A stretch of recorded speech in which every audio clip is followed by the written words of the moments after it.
Welcome back, viewers, to the Polity. We're sorry for that breaking transmission. We had some technical glitches to contend with, and we do hope that it's past now.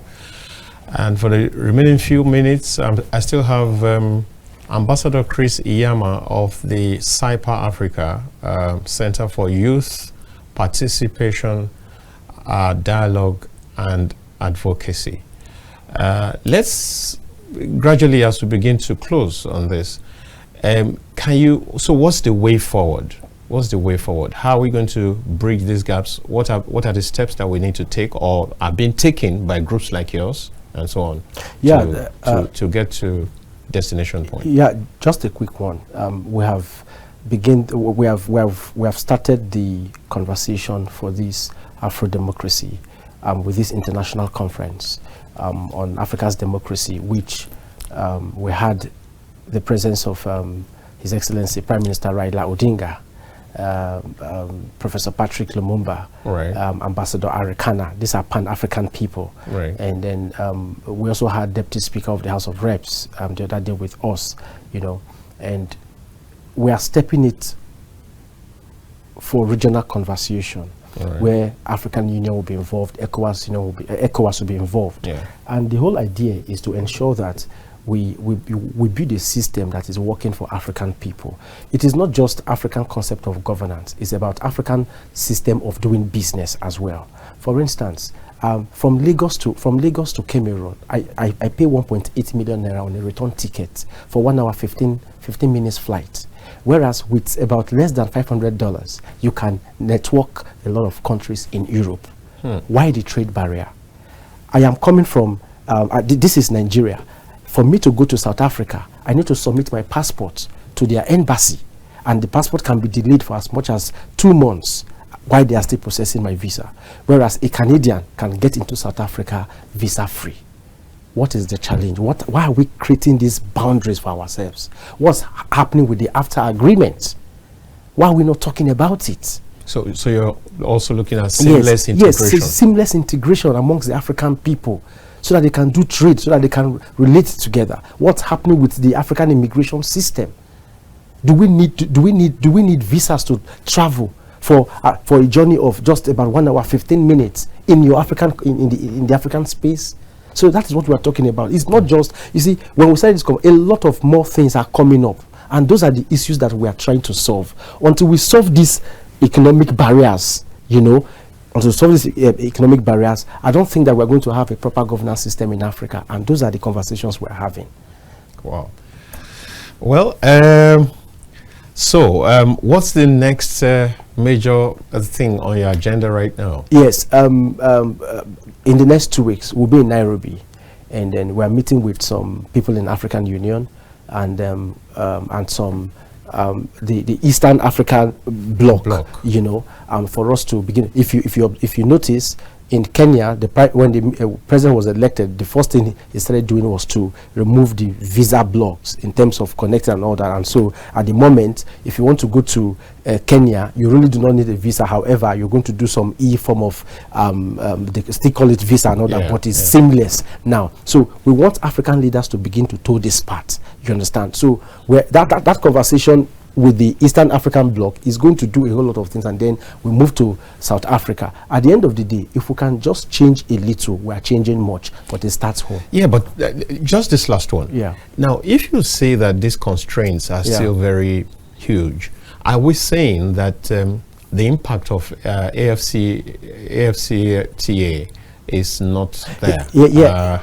The African Continental Trade the agreement. The truth of the matter is some countries are not honoring the agreement.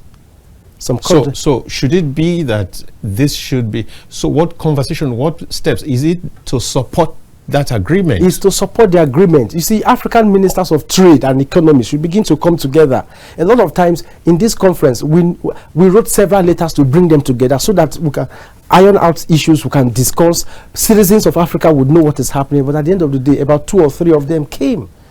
And the 2 or 3 of them that came are making significant effort in solving those challenges. What happens to the rest? So it's not about going to African Union year in, year out. You sign agreement and you're not keeping up to the agreement. The trade issues are still remaining. The governance system is still poor. The borders are still terrible and all that. At the end of the day, it's nothing but a talk shop. We are saying, let's move from talk shop to working their action. That's about it.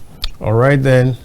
I guess this is where we'll leave it off. I've been talking with Chris Iyama of CYPA Africa. And CYPA Africa is Center for Youth Participation, Dialogue and Advocacy. And he's also with Equity International. And he's the team lead for the International Conference on African Democracy, right? That's going on. Yeah. That's been on in the last few days. Yeah. ICAD 2025. Once again, let me say welcome and thank you for coming, Iyama. Thank you for having me. Thank you so very much. We do hope that on several other occasions, particularly when we have things that have to do with youth, you would be available to on us. Thank you. All right. That's the size of this first segment. And after this, after the break, I'll be right back with the other guests on the other topic.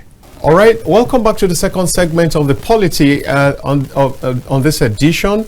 And quickly, because we have little or no time, my name is Dayo Omogwa. My guest today is Professor Ken Ife. Many of you are getting very accustomed to him now. He comes with like the lordship of a professor. I mean, what he says, you can go check it out. You can fact check it, and you will find most of the time that there is really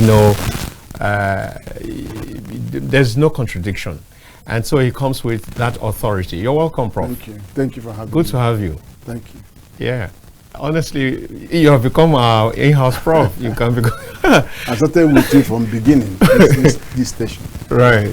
Okay, so now we really want to take a look at the MPC meeting yesterday, 2 days ago. That was Monday, Tuesday. We find the reports coming out say that all the parameters were held constant.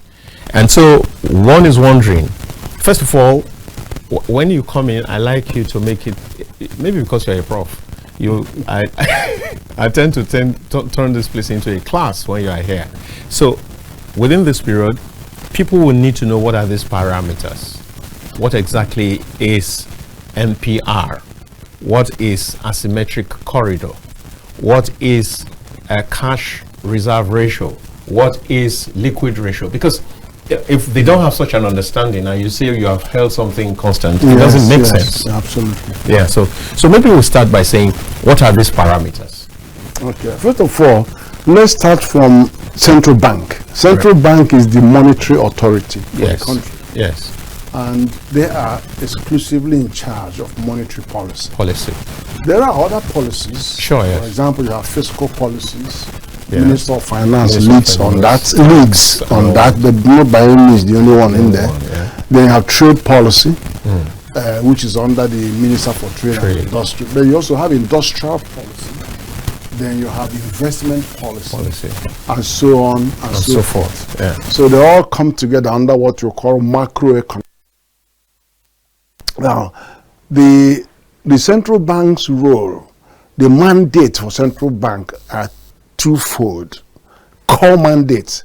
Mandate number one is to maintain financial system stability. Right.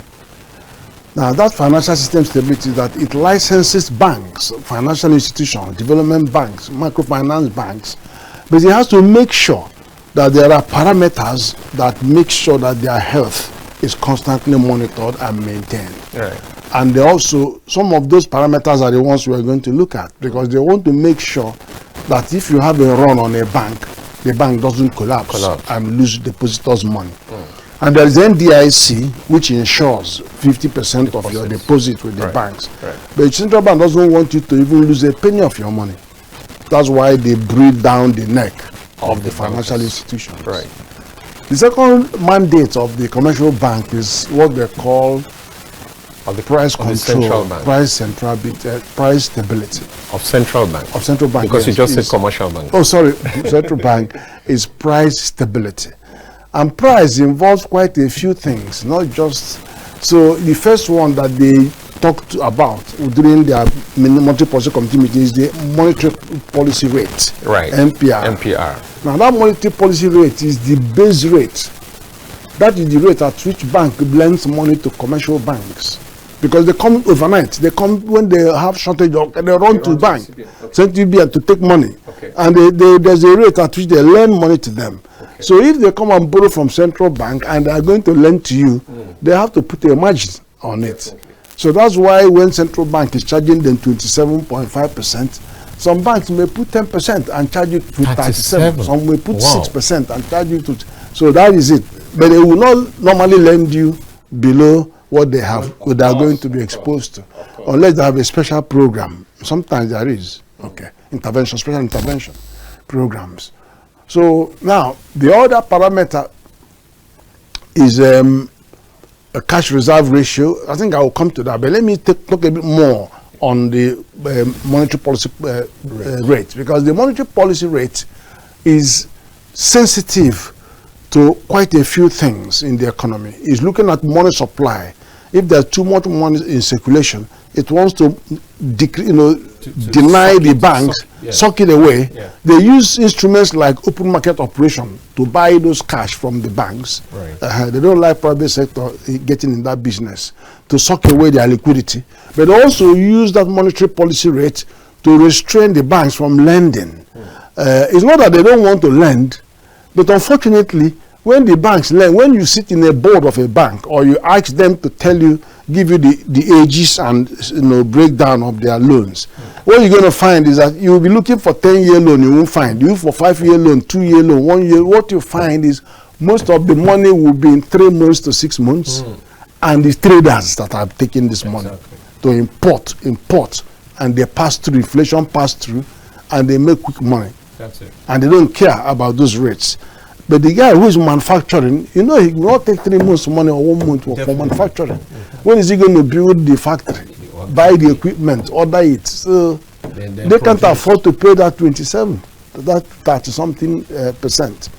So what the bank tries to do is to moderate. But then there also the other things bank is looking at, because for example, they will look at whether there is a real interest, positive interest rate or negative real interest rate.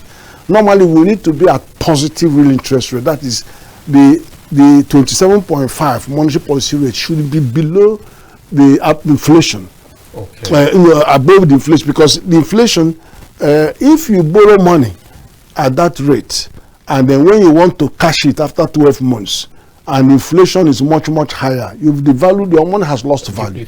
Right. Yeah, so they always want it to sit on top of inflation. Before, inflation was 30-something%. Right. So it was a huge reach of concern. So it kept on going up to hope that it will meet inflation. Inflation will come down and meet it somewhere. Yeah. And after inflection, then there will be more comfort. And that's why they stopped raising. Right. They stopped raising because the inflation has, by rebasing, they say it has come down from 35 to 24. When you say this. Yeah, I know. I mean, it's another story to look into. So that's why they are keeping it there. But they're still watching the environment. Now, the second reason why they will need to be keeping it up is because you want to attract foreign portfolio investors. Now, foreign portfolio investors, we call it hot money. They will come to buy treasury bill, to buy bond, that they borrow money from UK or US at 3% or 4%, and they will run in here to buy securities at 20%. They're making some big margin. Then, provided the exchange rate does not drop. I was going to ask immediately, because if the fear is denominated, if they fear that the exchange rate is going to drop, they will take their money away, and they will run back to safety. And where is safety? American Federal Reserve. That's where they run back to, because they know that their money will always give them whatever it is that they, because America never pays their debt. They will only print more dollars. So that is safety. So that's the sovereign guarantee in America. So that's the thing. So it kept on attracting. And if you look at foreign portfolio investment, it increased from 70 to 80% in the last 2 years. It went up really high. But the other one that it couldn't attract is the foreign direct investment. Because foreign direct investment is such a nuisance in the sense that it's so shy. It's looking at your market condition. Oh, you have insecurity. Why do I want to put my money? Building a factory that will be for 20 years when there is insecurity. Oh, power is costing 70% of the input cost. And then the water is not there, road is not there, you're going to borrow money to build roads. So they look at all of that, a high transportation costs, so they don't come. They go to areas where you have stable infrastructure and lower cost of production and all that stuff. So that's why we are struggling with foreign direct investment. Then the people wanted them to, I will come to the debate, but then let's look at the cash reserve ratio. Now, if you carry money, if you put 100,000 naira today to a bank, the cash reserve ratio is 50%. That 100,000 you have dropped, the central bank will suck away 50,000 naira of that 100,000 naira. Immediately. 50%, yes. Immediately. It will sanitize this money and keep it in its vault. It doesn't earn interest for the commercial bank. It sits there.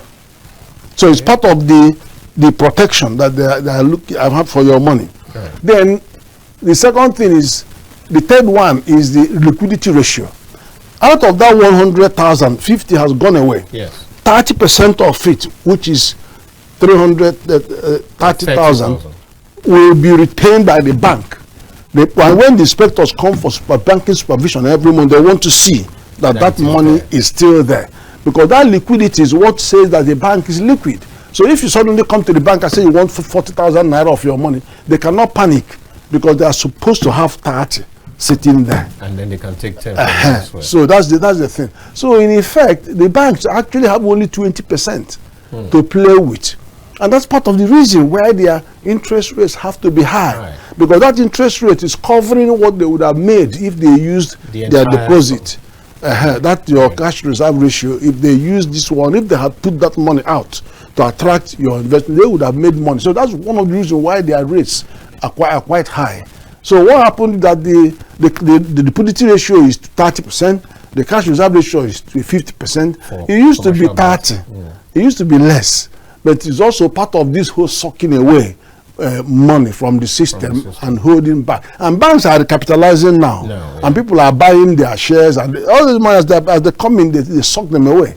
You know, so that's it. All right, this is remaining just one that you didn't touch. What does it mean when you talk about asymmetric corridor? Oh, okay. Within the cash reserve ratio, because remember, it is what the bank plays with when it is selling to commercial bank, when they're coming to borrow money from them and all of that. So there's a window which is called asymmetric corridor. It could be symmetric if it is plus minus 10. Plus 10 minus 10 is symmetric. But asymmetric is when one is lower than the other. Right. Because this one means is 27.5. Yes. It can actually go up to 37.5, that is plus 10. And then it could go down to 26.5, which is minus 100. So it's you understand? It's just a window, yes. Okay. Between the central bank. That's right. So when I was advising central bank and all the people last week, I said people should not stampede central bank into forcing to bring down rates. And I said to central bank, if you are minded to reduce, just go and tinker with asymmetric corridor. That's it. Reduce it or whatever, but leave that rate where it is. I can't see any reason, because there hasn't been any significant change in macroeconomic conditions. And then also the rebasing that we thought was going to create magic, it didn't. You know, I mean, you saw the rebasing figure. Yes, there was a movement from the year 2010 to year 2019, and those figures moved up. But when you look at the GDP figure for first quarter of this year, it was a meltdown.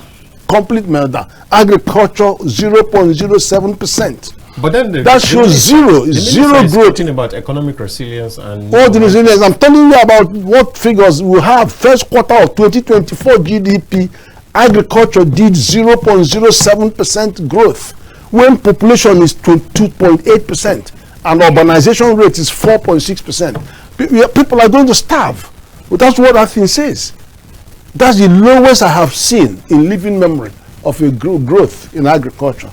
So, but the base to 2020, that base is a different, they're telling different stories. I'm talking about actual growth rate for this first quarter. And inflation, you say inflation is coming down. Yes, relative to last year, forgetting that it was rebased. But when you look at month-to-month inflation, it's increasing. The food basket sub index is increasing. The CPI for the month is increasing. No. So I said the CBN cannot do anything, leave it, because they are not in any window. No, that if it is so, Prof, if it is so, Prof, couldn't some of those parameters have changed this way or that way to further tackle? Because if the conditions have not improved, isn't there something more drastic that could have been done? I don't think we are on the same page, because the GDP rebasing deals with the classifications of the things that you measure, how they have been reclassified, and how more things have come in. For example, pension fund was not being captured. 20 trillion naira pension fund. National Insurance Trust Fund, National Security Insurance Trust Fund, big money. This is where all their contributions go to. Then you have the modular refineries. I think 3 of them are on stream. You have household consumption that goes to employment. That is your employment of your cook and steward and gardener and all of that. That doesn't get picked. They're now picked and enter into the calculus. Okay. And then you have other things. So all of those things that we are actually, and even digital technology, there are some digital things that we are not properly picked. And you don't forget, we have 6 unicorns in Nigeria right now that are worth billions of dollars, homegrown companies. And then you have fintech, agtech, edtech, health tech, envirotech, all kinds of technology things are hitting the ground. And they're all businesses. Right. So we are capturing them. So what you're saying that having captured all of those, what it should have been in 2019 is 213 billion rather than 180. Do you understand? That's what it should have been. And even 2024, what it should have been in 2024 is 372 billion trillion naira instead of 200 and something. Do you understand? All right. Okay. Yeah. So, but then after all that stuff, so all those things showed increase, overall increase based from 2010, around 2010, the overall increase before 2010 was 59%. From 2010 to 2019, the increase was 41%. So that 41% was distributed so that you can see which sector brought increase. But that's a matter of the past. What we're talking about is this first quarter. What's happened? You have 3.4 something percent for industry. In fact, the industry has even gone down in their contribution to GDP. Now you have agriculture go up from 21 to 22 to 25 in terms of the contribution of it to GDP. But the rate of growth is 0, is flat. That is the point. I don't know if I make sense. But no. But see, I'm saying, because I've had people. Even I was in NTA this morning. Yeah. I've been in so many TV stations trying to explain all this thing, and then they will even take me to Vision 2030 that you get $1 trillion GDP economy. I talk about that as well. We're not measuring like with like. You know, there's so much confusion out there. No. Let me ask. This is the 3rd consecutive time or 4th that these same parameters have been held, right? Okay. Yes, that these parameters have been held. In 7 times. Consecutively. Yeah. And they can go to 15 times. That it has if the conditions are not right. 27. Yeah, they've been maintaining it 7 consecutive times. But the fact of the matter is that they can go ahead and do it for 15 times as long as the parameters have not been met. If the parameters, macroeconomic parameters are met, then they could now shift base. You see, what you don't want the central bank to do is to quickly run on sentiment and reduce it by 1%, and then tomorrow, suddenly. Sorry. Why? There's still global macroeconomic headwinds have not subsided. Donald Trump has increased his tax to Nigeria from 14 to 24, adding only 10% because of BRICS. And now he says he's going to increase it to 50% for BRICS. So we are going to get 64% tax on duty. And then there are many other things going on. Oil price is coming down. If you have a benchmark of $75 when you are getting things sold at $65, what do you think that means? it means that the budget, you have budget going to be crisis. challenged, yeah. Yeah, and then you of course, you are increasing your production volume, but it seems to now be exceeding OPEC quota. Yeah. And what are you going to do about that? Do you understand? The NNPC that should concentrate in building strategic reserves so that any excess production goes in there, and when things are bad for us, you bring it out. Modular refiners can go there and get crude. They are busy gallivanting, telling us other things, doing what they shouldn't be doing. So, so the jury is out on that side. Then you come to domestic, you see inflation hasn't. In fact, while the budget spend, capital budget spend for 2024 is extended to December 2025. You haven't started spending capital budget for 2025. Even as of now. I'm telling you, you are still spending 2024. You understand? And then you now have people who constructed the budget that went and put benchmark of $75. So why? Why? It's an exercise in futility, because you are actually playing against, you are crowding out what would have gone to capital expenditure. See, if you have a bogus number, knowing that you will never reach that number, you are moving it. You are moving it because you want to get out all the cash that will come, and the capital won't get anything. Who are the priority? Priority number one, first line charge on debt service. So money coming in must go for debt service. Yes. That service is over 70 to 80% of the whole money coming in. All right. Now, two, salaries. You have to pay staff salaries. You have to pay pension. If you don't pay them, you have trouble. Then you have to give military defense for them to continue to defend. Yes. Then by the time you do that, and then maybe some monies that are used for other recurrent expenditure, there's nothing for capital. So by December, you've got 100% spent on recurrent expenditure, but then for capital, maybe 20%, something like that, nothing. That's what happened. So you keep on pushing capital. But if your budget was realistic in the first place, from the very beginning, and instead of having 75, you use 65, you achieve two things. If the price of crude goes above 65, it moves into excess crude account. From excess crude account, there could be accretion to our foreign reserves, okay, to help us defend the naira. But that's not the case. Then if it is there at 65, everybody gets their own share of the budget money. But they won't. Now, what you now do, because you have large deficit, you rush to borrow. And as you borrow more, your debt service goes up. It doesn't stay there, it goes up. So the bank is monitoring all this. And then even the thing you are borrowing, $21.5 billion, 15 billion yen, all those money are cash coming in and are going into circulation. But because you are going to use it to pay people. There's so much campaign. So inflation is still coming. There's so much campaign from the government side saying there's no such borrowing as 21.5. I didn't hear that it has been approved by National Assembly a few days ago. So why defend the indefensible? Why keep telling the people that there's no such thing, that it's just MTF is the medium-term economic framework or whatever, that you have access, you can borrow as much as this, but it has not been borrowed. It has not been. That's what I find from people who are apparently trying to work for government. I know a lot about fiscal strategy paper. I know a lot about the medium-term expenditure framework because exactly. I train officers of DMO, Ministry of Finance, Accountant General's Office, Fiscal Responsibility Commission, and the state governments and local. I train them. So I'm saying, Prof, what's the need of trying to play around that? Why not own up and say, okay, but see the steps we've put in place to ensure that this does not backfire? Maybe something like that. If you're talking about steps, let me tell you what the steps are.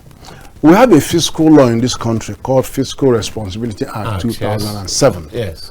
That is the law that governs borrowing. Because first of all, borrowing is in the exclusive legislative list. It's federal government. If state government wants to borrow, they have to come to federal government for approval and all that stuff. So it's highly regulated. But the law that guides it is that FRA. That FRA 2007 tells you how you have to conduct fiscal strategy paper, to talk about your forecasting, and then all the fundamentals that we are going to use to construct the budget. And then in the construction of the budget, all kinds of consultations that have to take place with the various stakeholders, and then of course including the assembly.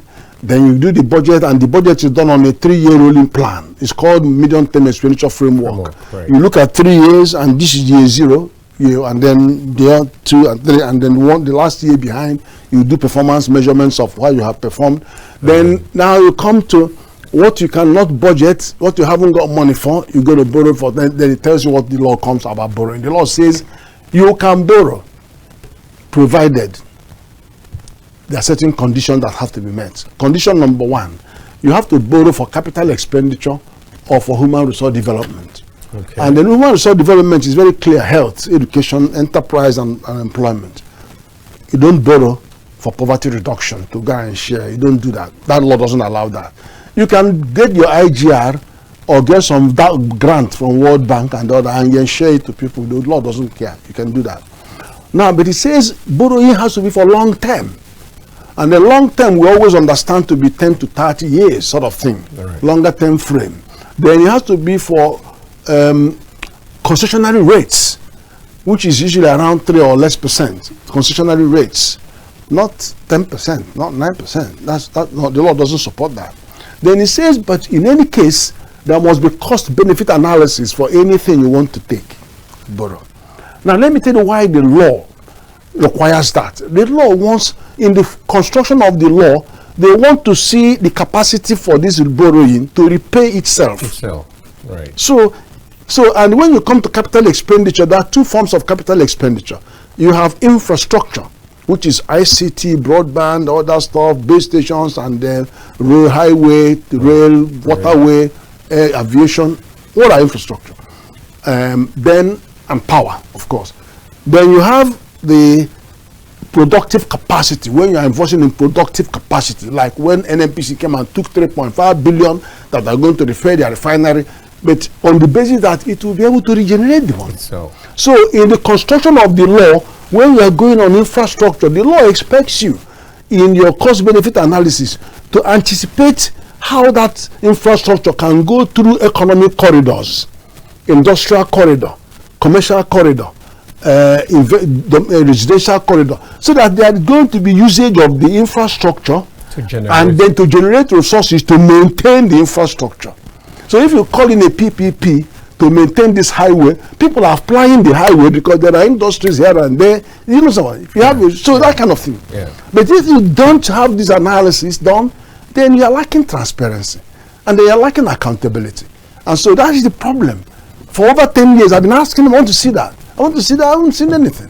Because, it's shrouded in secrecy. So, and even when the administration came in, the Minister of Finance said within 1 or 2 months that he must make sure that there is cost-benefit analysis on any borrowing. He said it and I jubilated, but that was all. That was it. I didn't see anymore. But anyway, not to worry. But there is something funny.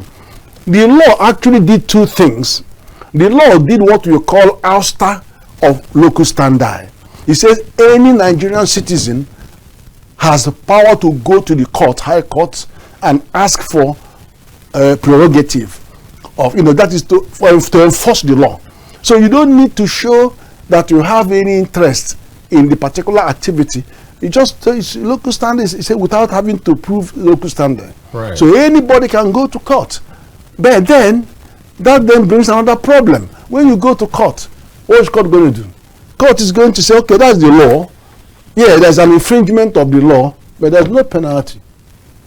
How can that be? I'm telling you. How can that be? There's no penalty, and there's no imprisonment term. Not in It's not there. So when officers will just write to report, that this snake swallowed this amount of money and all of that, and they send it to Attorney General, and it will sit in the office somewhere hidden in one gathering dust, and that's how it goes. But if you look at the Revenue Mobilization and Fiscal Commission Act that has just been passed, they have some of it there.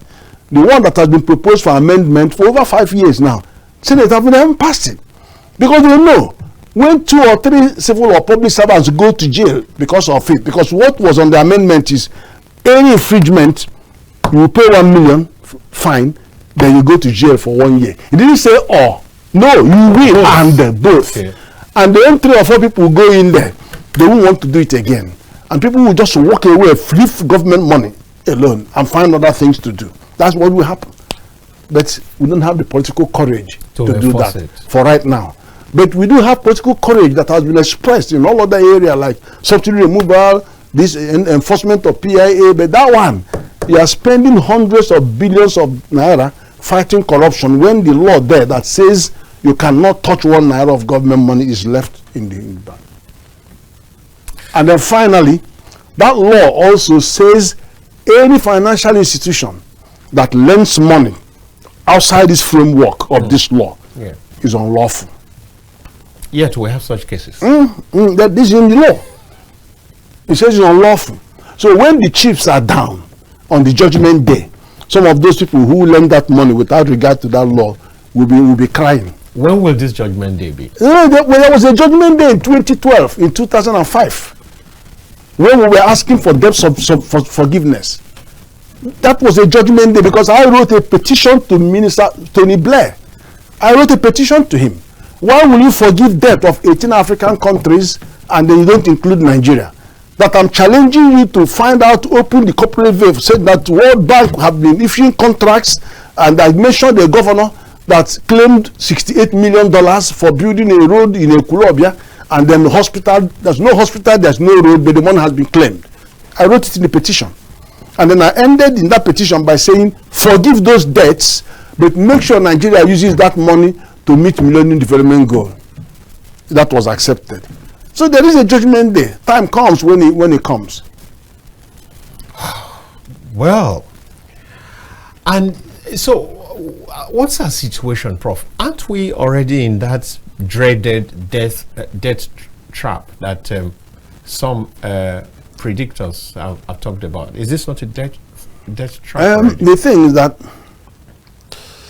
those GDP discussions, they are very academic in any case anyway. Yeah. Because GDP doesn't pay your debt. Exactly. GDP doesn't put food on your table. That's what the Lagos Chamber of Commerce and Industry has said. That it's money, it's number. It doesn't so what is important is, and then debt to GDP ratio, they don't pay any bill. What pays the bill, how much money has government brought in, and how much debt is going to be paid by that money. That's what is important. And then when you go to the area of the GDP that measures the rate of growth, and then you see that agriculture has melted down completely, then there is panic. There's a problem. Because you can link that to the rising poverty rates, to the rising multidimensional poverty. True. So there's a link there. So if you are talking about how government can constructively deal with this, then you're talking about what you call inclusive growth. Because you can have a paper growth, which is what you are seeing, that doesn't put food on the table. Yeah. You have to have a more diversified economy and then have more inclusive growth. It is an inclusive growth that engages more and more millions of people in an activities that will help their survival. I want to give you one example. There are 42 million MSMEs in Nigeria, compared to 90 million in Africa. So Nigeria has 48% of Africa 50%. MSMEs. Yes, almost 50%. Our population is 18% of Africa population. Our GDP is around 18%, not even up to 18. But then there is now this statistics that say that entrepreneurship is 3 times more than those. So entrepreneurship is a latent competitive advantage for Nigeria. Now, let me tell you what it means in terms of policy. If you want to create 42 million jobs today, then government should talk to the industry and say, look, what is it that we can give to you, do with you, so that every one of you will create one job. 42 million companies will create one job, and you have 42 million people in 42 employment. Million out of unemployment. Yeah. Why this is important is because those monies that we are sharing out, bring some of the money for the training, and tell these companies, if you employ somebody and keep him in job for 1 year and be training the person, we will give you extra amount of money. If you are going to pay them salary, we'll subsidize your salary, maybe we'll contribute 10% of that salary. So what you are doing is that you are actually taking, the training should be in the workplace, where people learn the skills, so that they can start their own business. They can be productively employed in engineering or technical or whatever inside the workplace. That's how you achieve that transformation, because what we inherited as colonial heritage is build schools. We have millions of schools But if you go to area like Germany or that, they say build skills. That's what they have. What we have are schools. We don't have skills. Skills come from private sector. So if you have 42 million private sector, I mean, get them to take these people, do whatever they do with them, employ them, then you give them some of these things you are sharing out to people, what this are that, share it out to them, they will employ the people. Unemployment will vamoose. And then agriculture is a different story. Because that's then another type of prescription. All right, now, what's the outlook? What's the outlook in the next meeting will be in about 2 months' time or so. What do you think? We'll have to see, because we still don't. Donald Trump still have more things up his sleeves. We don't know. That could be destabilizing. We don't know. Middle East crisis is just on hold. We don't know. And Russia and Ukraine, they haven't sorted it out yet. Right. Again, we don't know. But what we do know is that Nigeria should be talking to China. China has $25 billion trade with us. We should try and, have more parity. Are we not going to incur Now, the wrath number of two, America the more? Which one is there? Which one be their business? The other one is that we have currency swap with China, 2 billion, increase that to 10 billion, for goodness sake. And roll it. Number 3, we have Africa Continental Free Trade. I still reckon that 80% of whatever any country in Africa wants to import can be sourced from somewhere in Africa. And if you can source them, then what do you need dollar for? Because we have Africa Continental Free Trade currency called PAPS, Pan-Africa Payment and Settlement System, that says if I want to buy something from South Africa, just raise your paper and then pay in Naira, they will receive it in Rand. And if they want to buy in Nigeria, they pay their dollar, their Rand, and will receive it in the same with cedis in Ghana. You don't need to move any money, you don't need to bring dollar. Just go to your bank and then open the credit and then pay. Finish. So that dollar thing that cost us 20%. Do you know what happens when you tell a company in China to quote for you for the equipment? They will quote for you and then they put 10% or more, because they don't know what will happen to the value of dollar by the time they ship. And then you yourself, when you are also doing the same, you do the same, and then you're going to buy dollar, you're going to lose money. They want to get the dollar, they will lose money to change to yuan, and you cut all that off. 20% is cut off. God. So all this whole thing is only when we begin to patronize ourselves by deepening the intra-regional trade that we will now create more employment for our people. At the moment, our economies are import dependent. When we are import dependent, it gives me headache. Listen, Prof. Listen. Nigeria. Prof, we're going to have to do that in less than 1 minute. Maybe another meeting. No. Let's see if we can do 30 seconds. Okay. Import dependent. We just passed a bill in the House, which waiting our assent, that where we say raw material South Council, any raw material living in Nigeria must have 30% value addition. Exactly. Because as soon as you add value by 10%, the price doubles. Yeah, exactly. You add 30%, the price becomes only 300% more that you can get. So the more you add value, the more money you can get, and you create jobs where you are adding this value. What did Ghana do? Ghana clamp down on their gold so that they can grab that and then go to the central bank to reserves. Suddenly, Ghana's currency cedis have revalued about 50%, gone up. The last administration of the Buhari, they were, I think, about 500 billion or so was spent trying to buy from Zamfara and all that to go. We wanted to continue that. If we had continued that, we would have had a lot of gold in our reserves, and our money wouldn't be shaken up the way it's shaken up. Do you understand? Yes. You have the resources, but you are not using them to strengthen your economy. That's the challenge. This is really sad. But now you are having lithium in Nasarawa. You will see the difference that lithium will make to our foreign reserves. We don't have the time, dear viewers. We'll just have to put an end to this session again. But I hope that you have had some education, some real hard stuff, because exactly this is what we need to know to be able to navigate this economy. We need economic information to be able to navigate this economy. Else, I don't know. Once again, I'll say thank you, Prof. Thank you. Thank you very much. And thank you for all the contributions you are making to help Nigeria move forward. We do hope that by and by, that things will get better. Thank you very much, dear viewers. This is where we bring the program to an end. I must not forget to say thank you to my wonderful production team and to you viewers who make this program what it is. Thank you so very much. It's bye for now from Dayo Omogo.